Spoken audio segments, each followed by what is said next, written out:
오늘 우리에게 주시는 하나님의 말씀은 누가복음 1장 39절에서 48절 말씀입니다.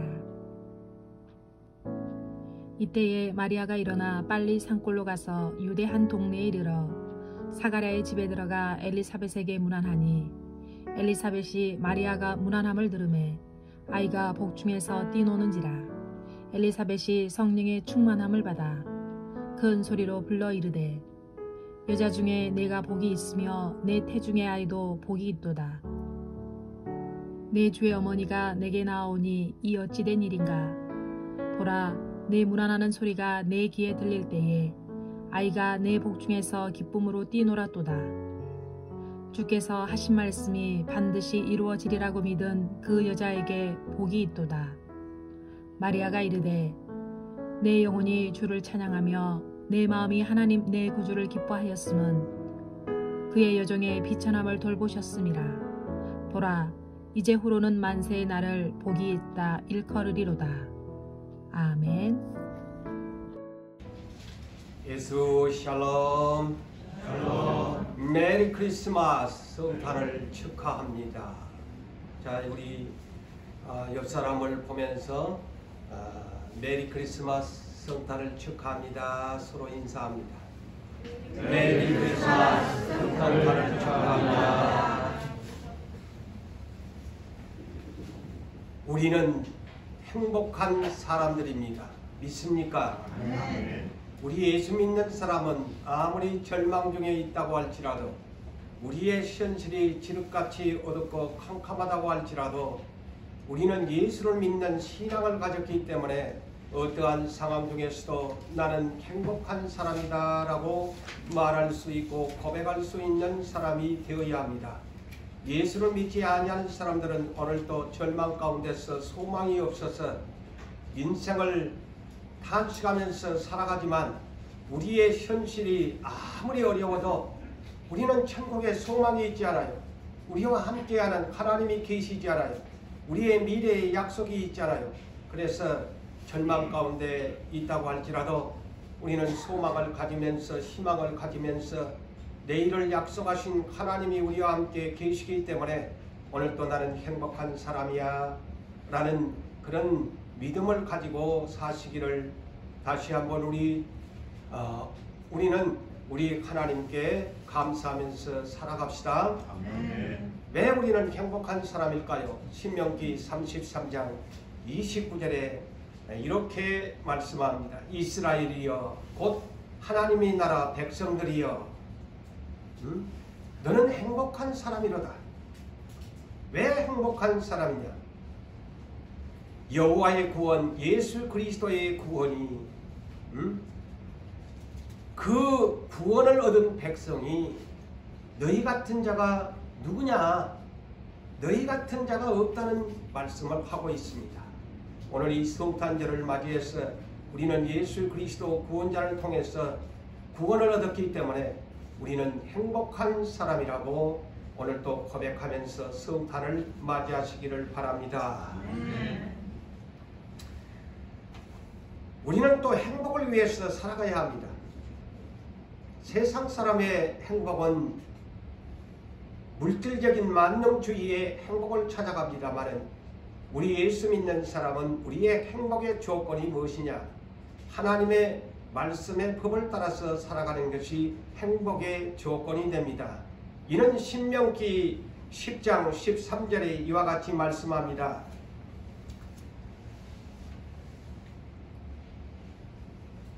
너의 행복을 위해서 그랬습니다. 너의 행복을 위해서 내가 너에게 명령하는 명령과 규례를 지킬 것이 아니냐. 우리의 행복의 조건은 세상 사람이 추구하는 조건이 아닙니다. 하나님의 명령과 규례를 지키는 것이 너를 위한 행복이다 라고 말씀하고 있습니다. 그렇기 때문에 우리는 정말 행복한 사람이라고 생각하십니까? 네. 정말요? 네. 그것이 믿음이에요. 믿음이라는 것은 다른 것이 아닙니다. 정말 내가 믿음이 있다면 아까도 말했지만은 내가 아무리 어렵고 힘들어도 나는 행복한 사람이야. 왜? 나는 하나님의 자녀이고 나는 하나님의 말씀을 받아서 살아가는 사람. 장차 내가 갈 곳은 천국, 무한한 조건을 갖춘 모든 것이 갖춰져 있는 천국이 있기 때문에, 그리고 무엇보다도 내가 행복한 것은 예수 그리스도의 이 성탄과 더불어 그분이 오신 것은 나를 구원해 주셨기 때문에 이보다 더 행복한 것이 무엇이냐라고 우리는 그렇게 고백하면은 그것이 진정한 믿음인 것입니다. 그렇지만은 불평하고 짜증내고 내 인생이 무엇이냐라고 내 앗아간 그 모든 것들을 원망하고 불평한다면 그것은 진정한 믿음이 아닙니다. 나에게 예수가 없기 때문인 것입니다. 그렇지만 내 안에 예수가 계신 것을 믿는다면 내가 아무것도 없어도 나는 행복한 사람입니다. 나는 예수가 나와 함께 계시기 때문에, 언제나 예수님은 현재는 나를 버리신 것 같지만 그러나 예수는 나와 함께 동행하시고 내가 믿음으로 말미암아서 나에게는 영원히 영생이 있는 저 아름다운 천국으로 나를 인도할 것을 소망하니까 얼마나 행복한 것인가 라고 하는 것이 진정한 예수 그리스도를 믿는 사람인 것입니다. 우리는 행복한 신분을 가졌습니다. 베드로전서 2장 9절에 뭐라고 합니까? 나는 택하신 백성이다. 나는 택하신 하나님의 택하신 족속이고 나는 대한민국에 살고 있지만 나는 하늘의 시민권을 가진 거룩한 나라의 백성이고, 그 다음에 나의 직분은 무엇인가? 왕같은 제사장. 언제든지 하나님께 예수 이름으로 기도하고 언제든지 하나님께 내가 왕같은 제사장이 되어져서 하나님께 예배하는 제사장이 되었으니까 행복한 것이고, 내 모든 소유권은 하나님의 백성이 되었으니까 나보다 더 행복한 신분이 어디 있느냐, 이렇게 말할 수 있는 믿음의 사람들이 되시기를 다시 한번 예수 이름으로 축복합니다. 아멘. 세상 사람의 행복의 조건은 의식주에 있습니다. 물론 우리도 의식주가 필요합니다. 그러나 세상 사람이 추구하는 행복의 조건은 의식주에 있으면서 나에게 재물이 있어야 한다. 내 행복의 조건은 돈이 있어야 한다. 나에게 돈이 없기 때문에 나는 불행한 거야 라면서 실망하고 좌절하게 되는 것입니다. 그래서 세상 사람이 추구하는 행복의 조건은 무엇일까요? 재물과 돈입니다. 그 다음에 건강의 조건입니다. 그 다음에 학벌의 조건입니다.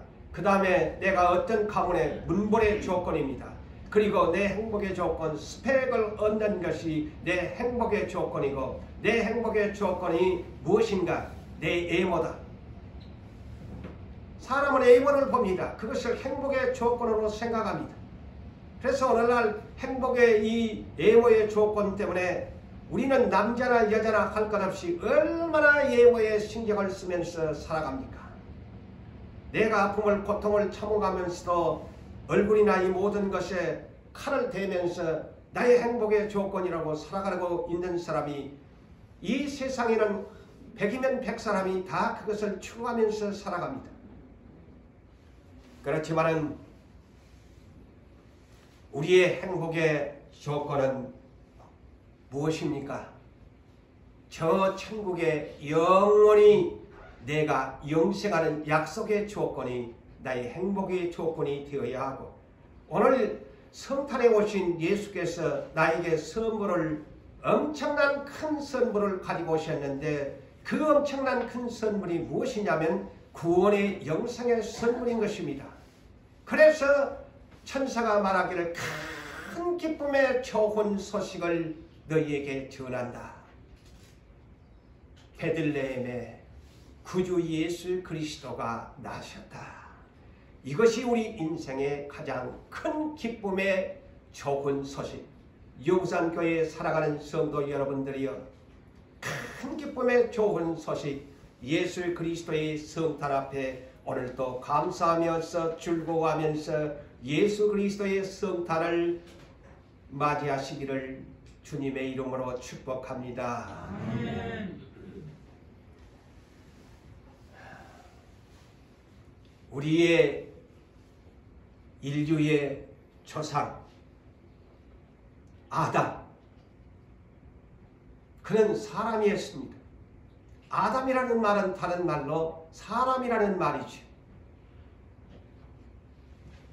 우리의 인류의 조상 그는 왜 행복한 사람의 조건을 받았나요? 하나님의 형상과 모양대로 지었기 때문에 행복한 사람의 조건인 것입니다. 우리 역시도 이 자리에 다 하나님의 형상과 모양대로 아담처럼 사람으로 지음받은 것을 믿으십니까? 아멘? 아멘. 그렇지만은 이 아담은 어떻게 했습니까? 다시 말씀을 드리지만은 하나님의 형상과 모양대로 지음받고 에덴 동산에 하나님께서는 행복의 모든 조건을 그에게 주었습니다. 마음껏 먹고 마시면서 즐기면서 또한 수고하지 않아도 먹을 수 있는 조건을 주고 또한 생명나무의 열매를 주어서 그것을 먹으면 영생할 수 있다는 조건까지 그에게 약속합니다. 그러나 단 한 가지, 행복의 조건 속에서 네가 행복을 잃을 것이 있는데 에덴 동산 중앙에 있는 생명나무의 열매는 네가 먹을 수 있지만은 선악과만은 먹는 날에는 반드시 죽을 것이라고 그에게 말하였지만은 에뱀이 찾아와서 행복의 조건이 그것이 아니야. 행복의 조건은 하나님처럼 되어야 한다. 그러므로 하나님이 먹지 말라고 하는 선악을 아는 열매를 먹어야 네가 행복할 수 있고 네가 하나님과 같이 될 수 있는 것이야 라는 이 미혹을 받고서 이 아담은 그것을 먹고 만 것입니다. 여러분, 로마서 14장 17절에 하나님의 나라의 행복의 조건은 분명히 말씀합니다. 하나님 나라는 행복의 조건은 먹고 마시는 것이 아니다. 오직 성령 안에 있는 의로움과 평강과 희락이 행복이란다. 이렇게 말씀하십니다. 그러므로 이 땅에 오신 예수 그리스도도 마귀가 세 가지의 행복의 조건을 가지고서 시험을 할 때에 예수 그리스도는 단호하게 세상 사람이 추구하는 먹는 것, 능력의 자랑, 조건, 그리고 모든 재물 다 그 시험을 물리쳤습니다. 그러면서 뭐라고 합니까? 신명기 8장 3절에 있는 말씀을 인용하면서 마귀를 물리칩니다. 사람이 떡으로만 사는 것이 아니요 여호와의 입에서 나오는 모든 말씀으로 사는 것이다 라고 말씀했습니다. 오늘도 사랑하는 성도 여러분들이여, 여러분들의 영생의 떡인 하나님의 말씀으로 배부르시고 하나님의 말씀으로 믿음이 생기시고 하나님의 말씀으로 영생하시기를 주의 이름으로 축복합니다. 아멘. 그래서 이 아담이 먹지 말아야 할 것을 욕심냄으로 인하여 에뱀의 말을 들어보러 하나님의 말씀을 버렸습니다. 그래서 하나님께서는 창세기 3장 15절에 원시복음을 선포합니다. 뱀에게 저주하면서 하나님께서 판결하기를 여자의 후손이 오시게 될 것이다. 그래서 장차 여자의 후손이 오시면은 내 에뱀 너의 머리를 상하게 만들 것이다. 이렇게 최초의 하나님께서는 아담 사람이 범죄함으로 여자의 후손이 오실 것, 그 원수마귀의 머리를 깨부술 메시아가 오실 것을 예언했습니다. 그래서 이 메시아 오늘날 우리가 성탄을 맞이한 것입니다.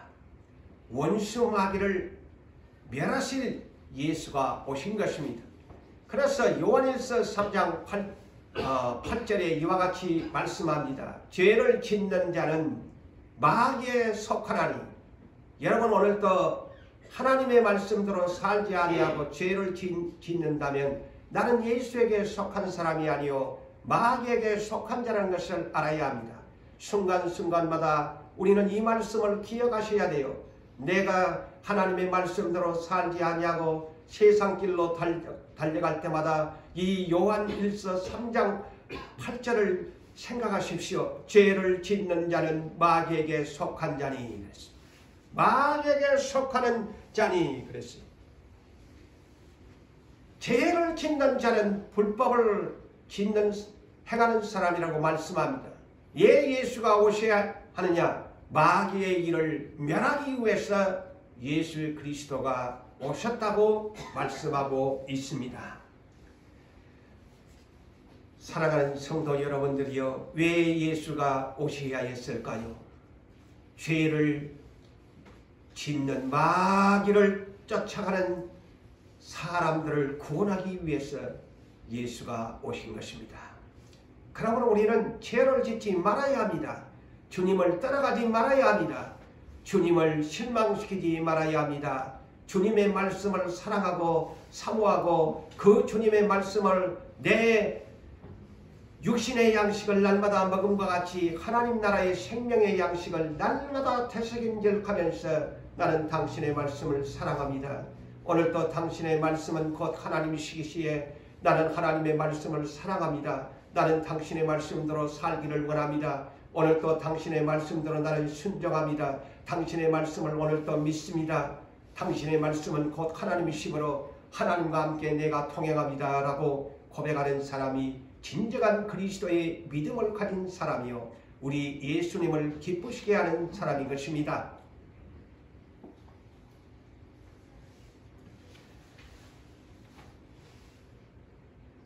이스라엘 나라의 이긴 자 야곱이라는 컴플렉스를 가지고 형의 컴플렉스 발 뒤꿈치를 잡고서 태어난 야곱의 컴플렉스 열등감으로 태어난 야곱이 마침내 하나님과 겨루어서 이겼으므로 그의 이름은 야곱이라고 부르지 말고 너는 하나님과 겨루어 이겼으므로 너는 이스라엘이라 하는 그 엄청난 축복의 이름을 개명받게 됩니다.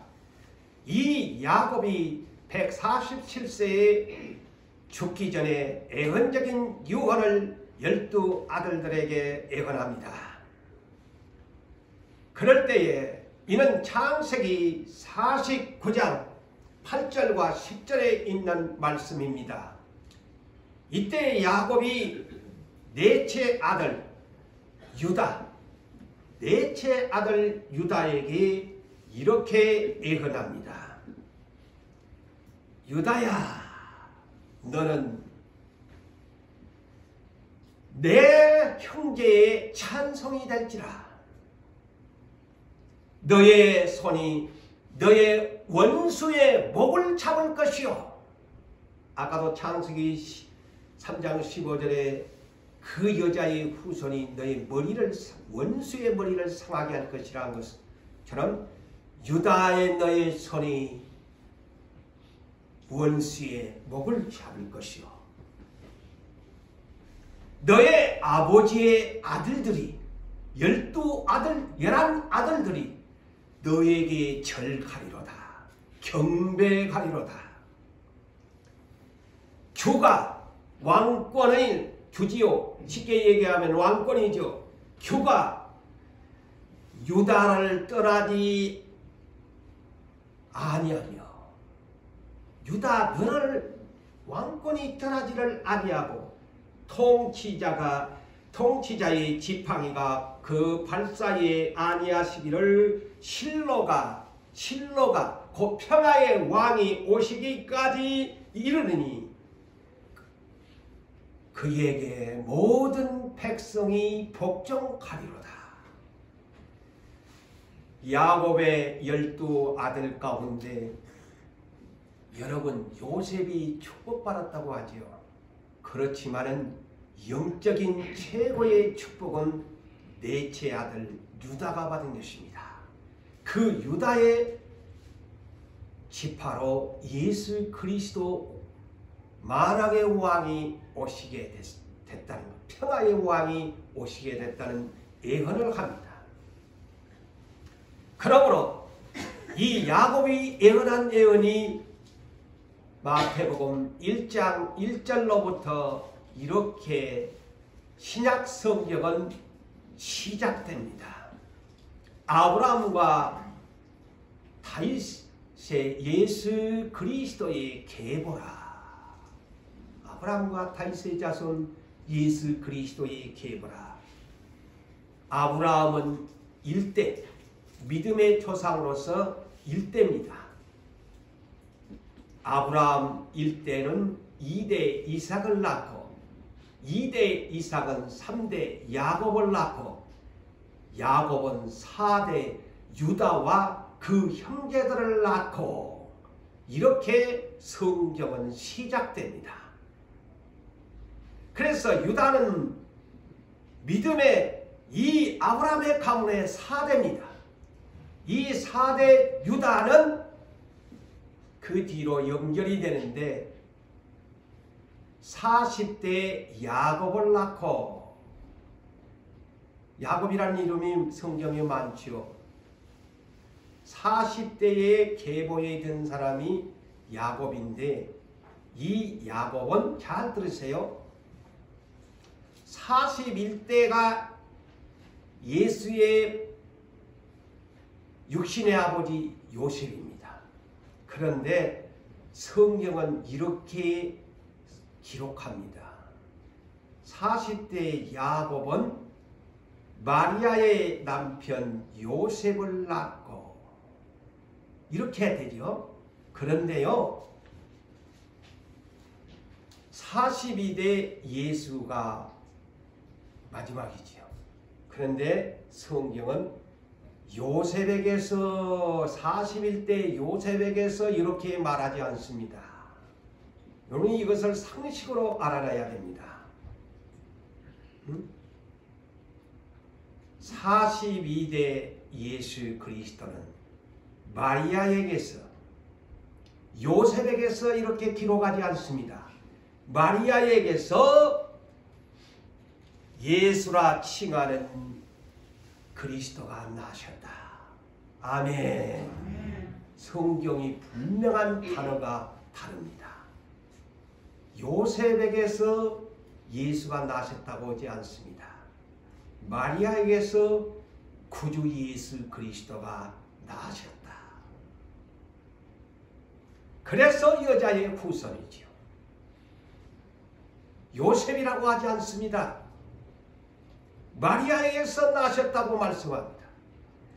분명히 남자의 이름을 따야지. 요셉에게서 마리아가 나신 것이 아니고 마리아에게서 예수가 나셨다.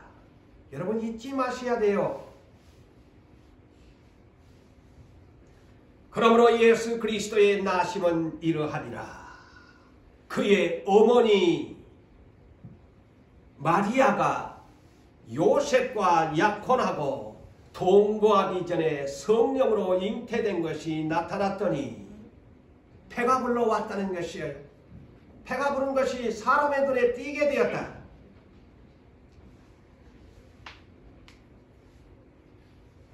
그런데 이 마리아의 남편 곧 약혼자 요셉은 의로운 사람이라. 이 약혼자 마리아가 임신한 사실을 드러난 것을 알고서 조용히 가만히 끊고자 했다. 아, 저 여자가 나 몰래 다른 남자와 저런 못된 짓을 했구만. 그래서 두말하지 않고 가만히 끊고자 했다. 결혼을 이제 약혼 파혼을 할 것을 그는 결심합니다. 이때에 이 일을 고민하고 있는 이 요셉에게 주의 천사가 나타나서 꿈에서 현몽합니다. 직접 나타나는 것도 아니요. 참으로서 우리는 이런 내용을 보면서 참 이런 분들의 믿음이 대단하시다. 존경할 만한 사람. 그래서 이런 사람을 하나님이 선택하신다는 거예요. 주의 천사가 꿈으로 현몽하여 다윗의 자손 요셉아, 너의 아내 마리아 데려오기를 무서워하지 말라. 마리아에게 잉태된 것은 성령으로 된 것이라. 여러분, 성령으로 된 것이라. 우리가 생물학적으로나 의학적으로나 과학적으로 이것이 믿어지는 얘기입니까? 여러분, 그래서 이 믿음이라는 겁니다. 오늘날 우산교회 하나님이 약속하신 것도 그렇습니다. 아니 어떻게 남자와 여자가 그런 생물학적인 어떤 관계를 가질 때만이 이거 가능한 일인데, 아니 자기 아내 약혼녀가 자기하고도 관계를 했던 것도 아니고, 그런데 하나님의 성령이 잉태를 시켰다는 거예요. 과연 이것이 여러분 여자분들에게 어느 날 꿈속에서 우리 권사님들에게나 우리 젊은 분들에게 나타나가지고 너한테 메시아가 성령으로 잉태됐다. 그것을 과연 믿을 수 있겠느냐 말이죠. 이 엄청난 대사건입니다. 정말 이것을 믿을 수 있느냐? 정말 저나 여러분들이 나라는 존재에게 이런 사실이 왔을 때 나는 과연 이것을 믿음으로 받아들일 수 있는 문제인가?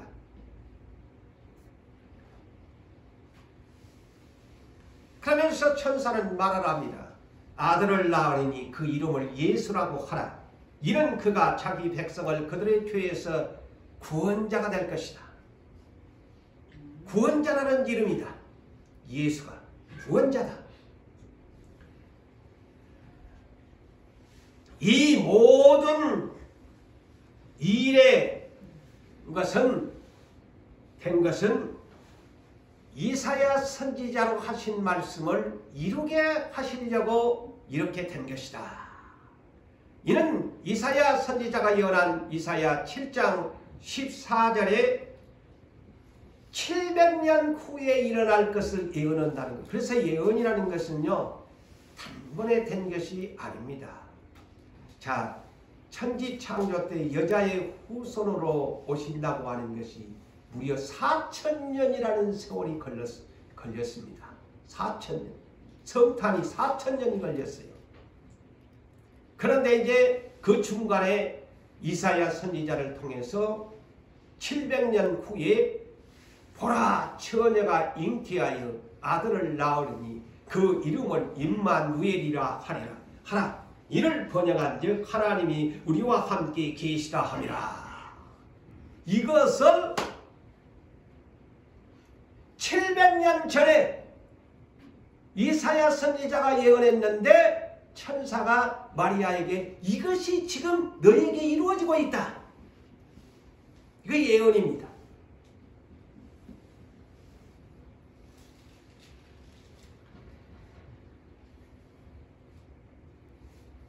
자, 요셉은 이 말을 꿈속에서 현몽해주는 이 말을 듣고 의심도 안 합니다. 그래서 참 선택받은 사람은 하나님이 그 많은 인류 가운데 저 사람이면 내 말을 의심하지 않고 내 말을 따라주겠다고 해서 선택한 거예요. 요셉은 어떻게 했습니까? 조금도 의심하지 아니하고 약혼자 아직 결혼도 안 했는데 자기 집으로 데려옵니다. 즉시로 순종합니다. 그리고 그 뱃속에 있는 아들을 낳기까지 자기 집에 데려온 그 처녀를 동침도 안 했다. 동침하지도 안 했다. 기다렸다는 거예요. 성령님의 잉태를 보존하기 위해서 이 요셉은 자기 집에 데려온 약혼자 동침하지 않았다. 처녀의 순결을 그대로 예수가 낳기까지 보존해 주었다는 말씀까지 성경에 기록되고 있습니다. 얼마나 착한 사람이요 의로운 사람입니까? 그래서 천사가 이 요셉을 의로운 사람이라고 그랬죠. 그래서 이런 사람이 하나님 앞에 선택이 되는 거예요. 준비된 사람이죠.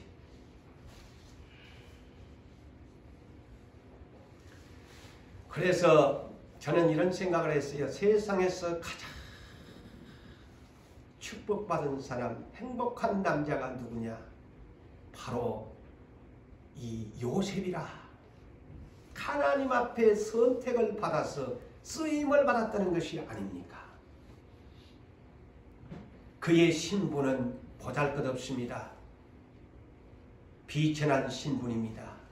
갈릴리 나사렛 빈민촌에 사는 사람이요. 빌립이가 예수님을 따를 때에도 갈릴리 나사렛에서 무슨 선한 사람이 나올 수 있느냐 이렇게 말한 것처럼 갈릴리 나사렛에 사는 이 요셉, 빈민촌에 사는 사람, 그때나 지금이나 이 목수의 직업, 누가 존경하는 직업이 아닙니다. 비천한 직업입니다. 그런데 천지를 창조하신 하나님께서 이 요셉이라는 이 보잘것없는 사람을 선택해서 하나님의 아들, 하나님의 본체이신 예수 그리스도를 이 육신의 아비로 마리아를 여자의 후손으로 성령으로 잉태시키기 위해서 요셉을 선택했다는 놀라운 사실입니다. 선택한 그대로 그는 하나님의 말씀에 절대적으로 그 비전을 이룰 수 있도록 내가 여기 있습니다. 나를 사용하여 주시옵소서 한 그대로 순종합니다. 여러분, 마태복음 21장에 보면 예수 그리스도가 예루살렘으로 유대의 왕으로 이제 입성하는 때에 이 지극히 적은 것까지도 성경대로 응한다는 사실을 우리 누구산교회 성도 여러분들은 아셔야 될 것입니다. 스가랴 9장 9절에 보면은 메시아가 나귀 새끼를 타고 오실 것인데 그는 겸손하셔서 나귀 새끼를 타고 오실 것이다 라는 예언을 합니다. 자, 얼마나 하나님은 이 섬세하시는 말씀을 이루십니다. 그래서 예수님이 예루살렘 입성할 때에 제자들에게 명합니다. 내가 지시하는 것으로 가라.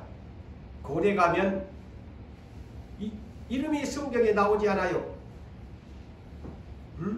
이름도 주님이 가르쳐주지도 않은데 그 집에 가면은 주인이 나귀의 주인과 나귀 새끼가 있을 것이다. 그러므로 그에게 그걸 달라고 해라. 주가 쓰시겠다고 하라. 그리하면 즉시 보내리라. 아멘. 보십시오. 하찮은 나귀 새끼까지도 스가랴 선지자가 예언한 그대로 예수님은 그대로 준비된 사람이 있었다는 겁니다. 이 교회도 준비된 사람이 있습니다.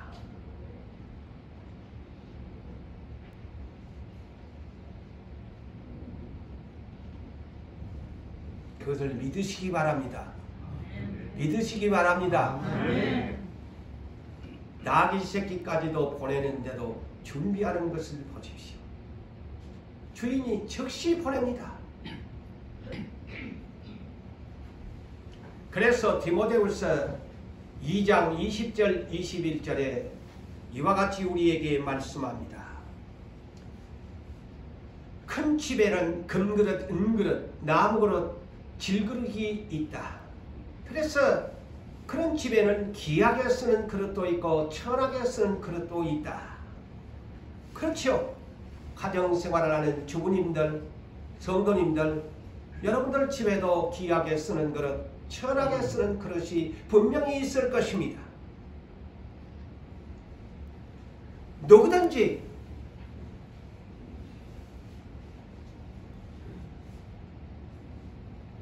귀하게 쓰는 그릇이 되고 싶다면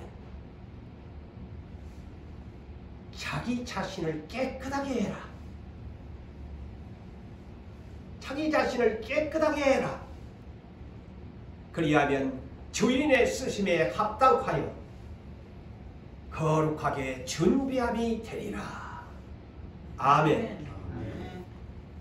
하나님은 이와 같이 귀하게 천하게 쓰는 그릇이 있는데 자기를 위하여 깨끗하게 구별되게 준비된 사람을 쓰신다는 것입니다.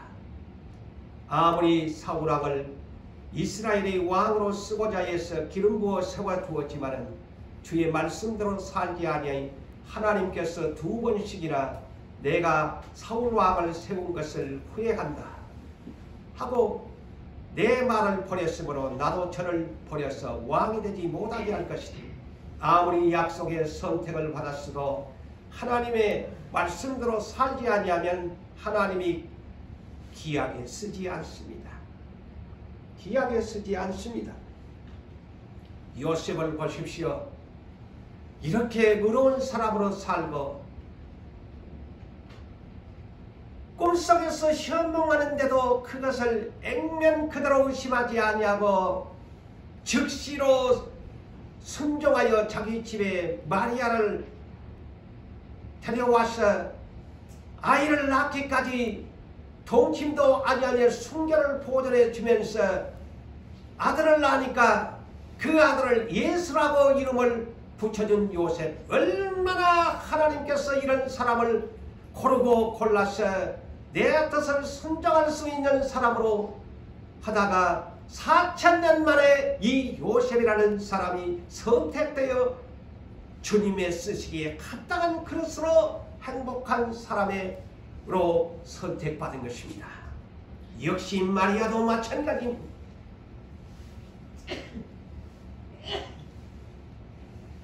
오늘 본문에 앞서서 누가복음 1장 26절로부터 48절에 이르는 말씀을 여러분들에게 소개하려고 합니다.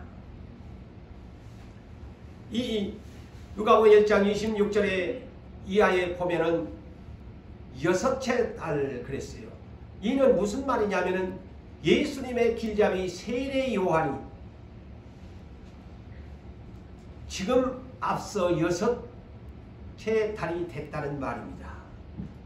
그의 어머니 엘리사벳 나이 늙어가지고 임신도 못하는 여인이었는데 하나님은 언제나 이 선택한 사람들을 보면요 불가능한 사람들을 선택했어요. 자, 아브라함과 사라 나이 늙어서 불임한 사람인데 이삭을 약속을 줘갖고 오잖아요. 이 세례 요한의 어머니도 아버지도 성경에 보면 나이 늙어서 자식이 없더라. 늙었다고 했어요. 그런데 이 세례 요한을 주신 겁니다. 왜 주셨나? 예수의 길잡이 되게 했다. 항상 하나님의 약속은 불가능한 사람들을 모든 것이 잃어버리는 사람들을 선택해서 하나님의 약속을 주어서 이룬다는 사실을 믿으시기 아멘 하시기 바랍니다. 아멘.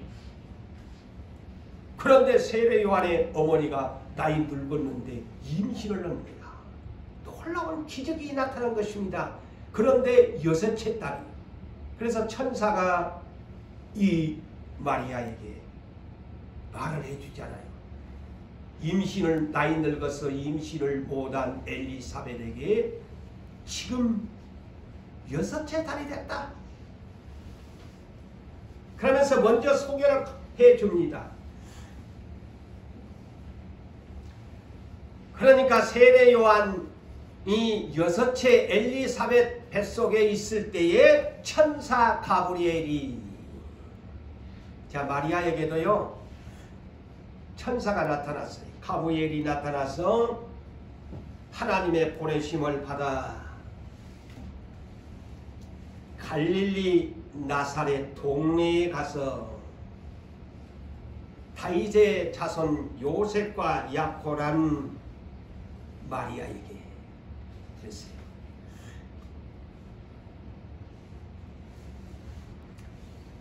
그러면서 천사가 마리아에게 이렇게 말합니다. 은혜를 받을지어다. 은혜를 받은 자여 평안할지어다. 우리는 하나님 앞에 이런 은혜를 받아야 돼요. 은혜를 받은 자여 평안할지어다. 주께서 너와 함께 계시도다. 마리아야 무서워하지 말라. 두 번 이렇게 말을 합니다. 또 너는 하나님의 은혜를 입었느니라. 보라 내가 아들을 낳으리니 그 이름을 예수라고 해라.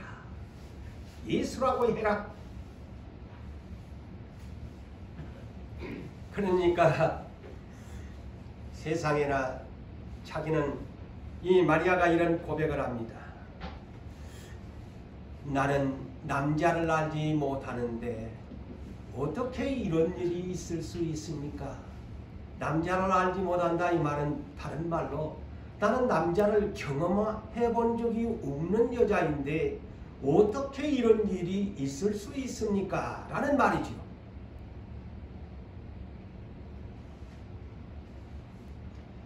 그러자 천사가 말을 합니다. 성령이 내게 임하시고 지극히 높으신 이의 능력이 너를 덮을 것이다. 성령이 충만하게 너에게 덮어버려 너에게 하나님의 아들을 임신하게 될 것이다. 이러므로 나실 바 거룩한 이는 하나님의 아들이라 일컬음을 받으리라. 대저 하나님은 하나님의 모든 말씀은 능치 못함이 없다. 하나님의 모든 말씀은 능하지 못하심이 없느니라.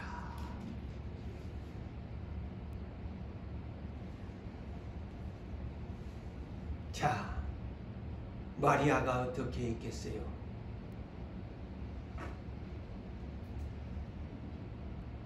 저는 정말 지난날에 하나님이 임했을 때 많은 표적을 구했습니다. 제가 또 이런 데다 가면 제가 부끄러워요. 이런 분들은 그러니까 이 마리아가 뭐라고 합니까? 주여 주의 말씀대로 이루어지기를 믿나이다. 그러니까 4000년 고르고 골라서 이 마리아가 선택된 것입니다. 하나님의 대리모, 대신 예수를 낳아줄 수 있는 여인, 누구를 선택할 것인가? 우리 교회 권사님들, 여자분들이 계신데 여자의 후손으로 누구를 내가 선택해서 메시아를 여자의 후손으로 보낼 건가? 얼마나 하나님이 기다리고 기다린 끝에 4000년 만에 마리아라는 사람이 낙점되어 왔다.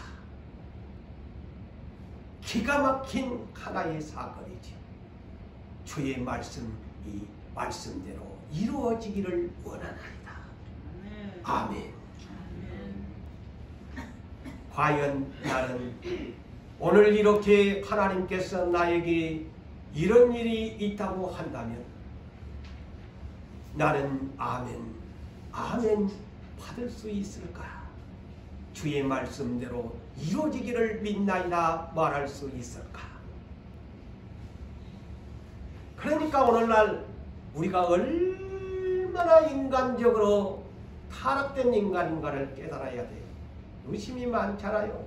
조금만 안 되면은 이거는 뭐지 어쩌고 저쩌고 타다고 얼마나 저나 여러분들 조금만 뭐가 안 되면은 불평하고 짜증내고 이거 긴가민가 얼마나 우리 마음이 부패했다는 것을 알 수 있어요. 그러나 이런 분들은 그냥 한 방에 그냥 아멘 하잖아요.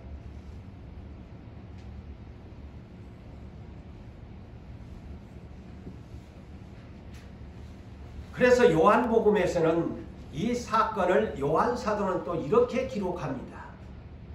마태복음에 성령의 잉태, 그리고 누가복음에서도 성령의 잉태 이랬는데 요한복음에서는 요한 사도는 어떻게 이 사건을 소개했을까요? 요한복음 1장 1절에 태초에 말씀이 계시니라. 태초의 말씀이 계시니라. 예수를 이렇게 소개합니다. 태초의 말씀이 계시니라.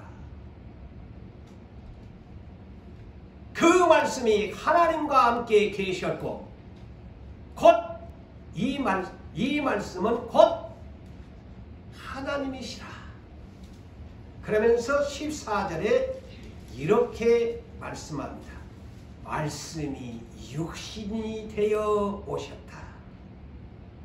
말씀이 육신이 되어 오셨다. 요한사도는 그렇게 기록합니다. 그렇다면 왜 성령으로 잉태됐다고 했을까? 삼위 하나님 가운데 이 성령님은 하나님의 말씀을 대언하는 진리의 영이십니다. 그래서 스가랴 4장 6절에도 사람의 힘과 능으로 되지 아니하고 여호와의 영 성령으로 되느니라. 성령의 능력으로 되느니라. 사도행전 1장 8절에서도 예수가 우리가 복음을 전할 때에도 오직 성령의 권능을 받아 라고 말씀합니다. 자, 그래서 에베소서 6장 18절에 이 성령을 뭐라고 하십니까? 예? 하나님의 말씀을 뭐라고 하십니까? 성령의 검이라고 말씀합니다. 그래서 말씀은 곧 성령의 능력이시다. 그래서 예수는 성령으로 잉태됐는데 말씀이 육신이 되어 오셨다라는 것으로 여러분이 그렇게 이해하시면 됩니다. 말씀은 하나님, 말씀은 예수님, 말씀은 성령, 성령은 능력, 성령은 예수. 그래서 천사가 주의 모든 말씀은 능치 못할 일이 없으시니라 라고 천사가 하잖아요. 모든 말씀은 능치 못할 일이 없으시니라. 그러니까 마리아가 말씀, 주의 말씀대로 이루어지기를 원하나이다. 말씀.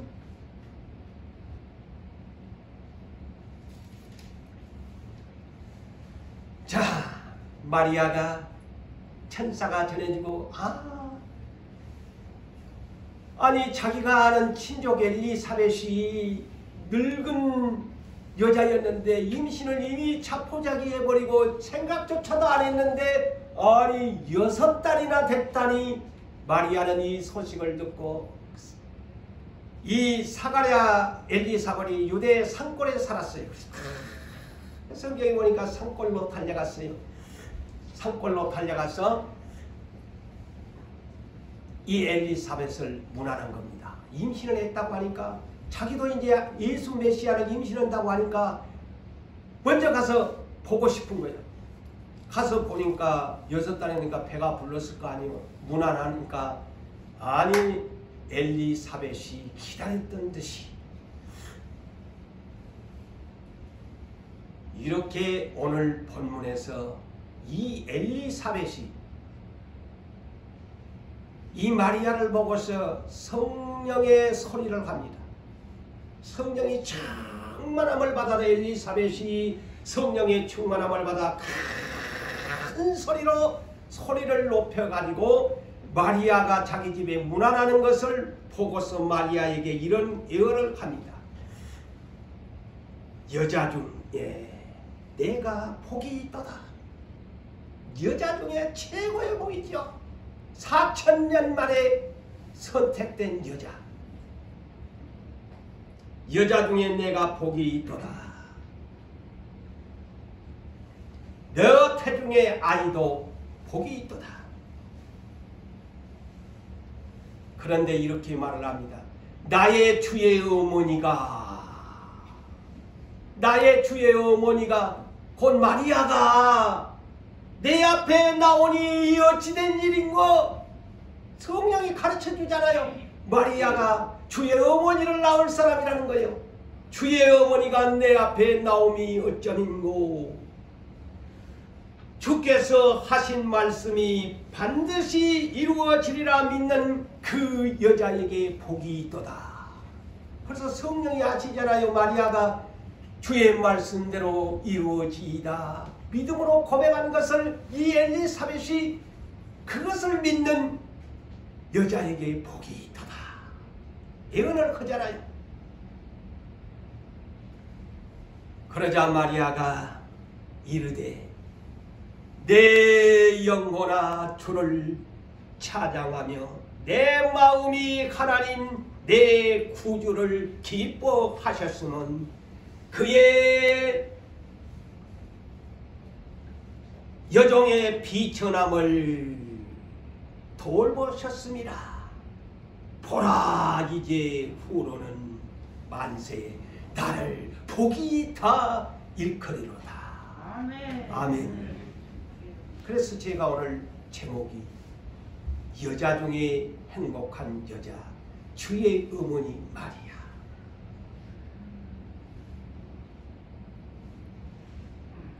얼마나 거룩하게 쓰임을 받는 여자가 됐습니까? 세상에 하나님의 아들을 대리모로 선택되었다. 여자 중에 최고의 선택을 받은 하나님에게 큰 집에 큰 그릇으로 귀하게 쓰이는 그릇으로 선택을 받은 것입니다.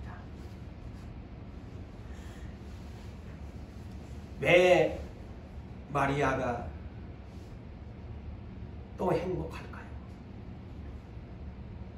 제가 두 가지만 소개하죠. 예수님의 사역에 가장 첫 번째 표적을 일으킬 때 요한복음 2장에 가나 혼인잔치 집에 초청을 받아서 오게 됐습니다. 포도주가 떨어졌습니다. 그런데 마리아가 아들 예수에게 부탁합니다. 그러자 여자여 나와 무슨 상관이 있나이까? 아직 내 때가 아닙니다. 기적을 베풀 때가 아닙니다. 그런데도 어머니는 하인들에게 너희 주께서 무슨 말씀을 하시든지 그대로 행해라. 어머니가 그냥 해버린 거예요. 그러니까 아들이 예수가 거절하지 아니하고 놀라운 예수님의 첫 번째 표적 포도주를 만들어서 어머니의 그것을 그대로 순종합니다. 어머니에게 만일에 아들이 그를 순종 안 했더라면 마리아가 어떻게 되겠어요? 아들이 어머니 말도 안 듣는네 그랬을 거 아니에요. 그리고 마지막 요한복음 20장 25절에서 27절을 참고하시면 됩니다. 십자가의 곁에 이제 예수님이 운명하시기에 얼마의 시간이 남지 않았습니다. 다 예수를 따른 자들은 다 도망가 버리고 십자가 밑에 몇 여자들만 있어요. 그래서 아마 천국에는 여자들이 가장 많이 있을 것으로 추측합니다. 물론 고대 가면은 뭐 여자 남자가 없는 결혼하지 아니하는 하나님의 자녀들로 오겠지만은 아마 천국에 가면 여자들이 가장 많이 아마 구원을 받았을 것 같아요. 그 십자가의 곁에 예수님의 어머니와 그의 이모를 비롯해서 그 비천한 막달라 마리아 창녀가 있었다는 거예요. 그리고 12 제자 가운데 유일하게 요한 사도가 곁에가 있었다는 겁니다. 그래서 요한 사도가 마지막 요한 계시록을 선택받아서 또 기록한 거 아닙니까? 응? 자, 예수님이 뭐라고 합니까? 십자가의 상에서 그의 어머니가 곁에 서 있는 것을 보시고 여자여 아들이니이다. 마지막 예수님은 떠나면서도요, 그 아픈 고통 중에서도 어머니를 챙기지. 마리아, 여자여 아들이니이다. 그러면서 그 곁에 서 있는 사랑하는 요한 사도에게 너의 어머니라. 자기 어머니 아니잖아요. 너의 어머니라. 그 짧은 내용인데도 보편상에 내 어머니라고 해. 그런데 이 요한 사도는 사랑의 사도로 손꼽지 않아요. 그래서 요한 1, 2, 3서를 기록해요. 사랑의 사도라고. 얼마나 센스가 있는지 너의 어머니라고 하니까 금방 알아듣고 그때로부터 마리아를 자기 집에 모십니다. 아멘. 예수님은 자기 몸이 죽음의 직전까지도 그 고통 중에서도 어머니 마리아를 끝까지 시작부터 끝까지 공경하는, 그 부모를 공경하는 그 순종함을 마지막까지도 보여주고 떠나셨습니다. 그래서 이 마리아는 여자 중에 가장 행복한 여자, 주의 어머니 마리아, 오늘 이 성탄을 맞이할 수 있었던 것은 그 마리아가 있었기에, 대리모로 예수를 성탄에 줄 수 있는 준비가 된 여자 요셉과 마리아가 있었기에 오늘날 구주가 이 땅에 오실 수 있었습니다. 아멘. 결론을 짓습니다. 사랑하는 성도 여러분들이여, 지난날 성탄에도 이와 같이 예수가 초림하실 때에도 철저하게 준비된 부부가 있었기에 예수가 안전하게 이 땅에 오실 수가 있었습니다. 그렇다면 우리는 오늘날 주 예수여 오시옵소서, 성경 마지막 디엔딩 마라나타, 재림을 기다리는 이 교회, 하나님의 약속하신 교회 모두 다 귀하게 깨끗하게 하여 준비되어 주님의 쓰임받는 행복한 성도님들 되시기를 주의 이름으로 축복합니다. 아멘.